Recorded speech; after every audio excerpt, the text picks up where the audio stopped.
Thank you for your interest in the Carbon Time Project. I'm Andy Anderson, the principal investigator for this project. We think of Carbon Time as based on two fundamental ideas: environmental science literacy and learning progressions. I'll talk about environmental science literacy first. We start with the premise that preparing people to be productive citizens is a core purpose of science education. And in science education, that specifically means being able to use scientific knowledge to understand the consequences of our policies and practices. Now note that this is a different goal from getting people to accept the authority of science or to support particular policies or practices. Our studies show that students of different levels of sophistication make environmental decisions by engaging in three key practices: inquiry, accounts, and deciding. Inquiry and accounts, the yellow boxes, are particularly important to us as science educators. So I'd like to talk very briefly about accounts and then move on to the other practices. Here's an example of something we hope students will learn to explain and predict, an account by our definition. This slide shows data about atmospheric carbon dioxide concentrations at the Mauna Loa Observatory in Hawaii, a site chosen for its remoteness from most local sources of carbon dioxide.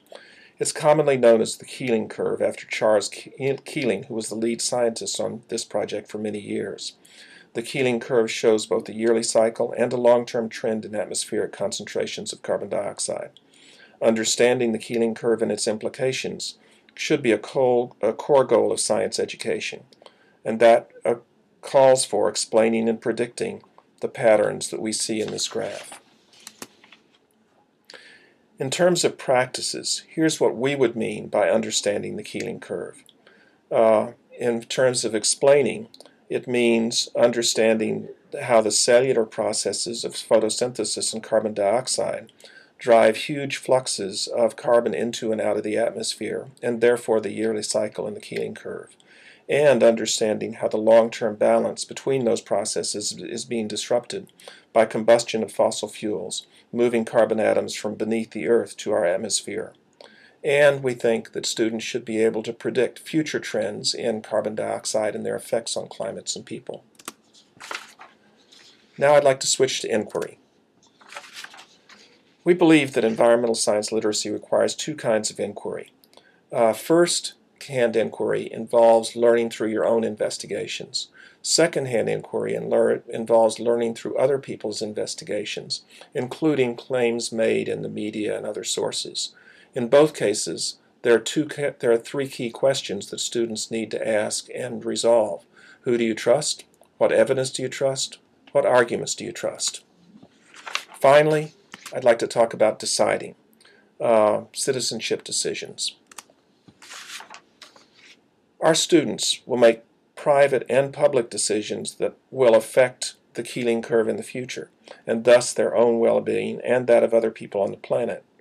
Now note that our most important goal for Carbon Time is to prepare them for future decisions, not to make decisions here today. Now I'd like to switch to the second main theme of our project, learning progressions. Here's a definition of learning progressions from a recent report by the National Research Council. Learning progressions are descriptions of the successively more sophisticated ways of thinking about a topic that can follow one another as students learn about and investigate a topic over a broad span of time. This is a way of representing the basic scientific knowledge that people need to explain the Keeling curve, as well as other aspects of carbon cycling and energy use. Matter cycling is represented by green arrows here, and energy flow by red arrows. Note that understanding this diagram involves making connections among scales. Chemical changes that take place at the atomic molecular scale account for familiar macroscopic phenomena, including growth and energy use in plants and animals, decay, and combustion. Those same chemical changes account for carbon cycling at the ecosystem scale and the global scale. Right now, these processes are out of balance. We're putting far more carbon into the atmosphere by combustion of fossil fuels than plants can take out through photosynthesis. Now, our research shows that most middle school and high school students have an entirely different way of thinking about the relationships among these processes. They see two separate cycles. What we call the nutrient cycle recycles both matter and energy from plant growth to people and animals, and through decay back to the soil and to plants again. Then separately, the oxygen-carbon dioxide cycle is about breathing. We breathe in oxygen and breathe out carbon dioxide. Plants do the opposite. So these two cycles are part of an entirely different way of thinking about how the world works, in which the world is run by actors, and those actors take actions. The main actors are people, then animals, then plants, and everything else is there to meet the needs of the actors. So matter and energy, for example, play a relatively minor role in middle and high school students' perceptions of how the world works. So a key goal for Carbon Time is to help students move through the learning progressions, mastering the knowledge and practices they need to investigate, explain, and predict carbon-transforming processes in the world. I'd like to close by pointing out that both environmental science literacy and learning progressions play an important role in the next generation science standards that have just been released. The standards are organized around three interwoven strands: practices, cross-cutting concepts, and disciplinary core ideas. Each of those strands is represented in Carbon Time. Note that the practices in the Next Generation Science Standards include the practices I've referred to as inquiry, accounts, and decision-making. Note that matter and energy is particularly important as a cross-cutting concept in Carbon Time. And note that Carbon Time includes core ideas from all of the disciplines addressed in the Next Generation Science Standards.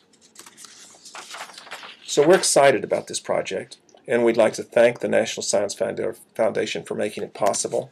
And I would like to thank the many people who've been involved in the development of the materials that you'll be working with during the coming year. Thank you and goodbye.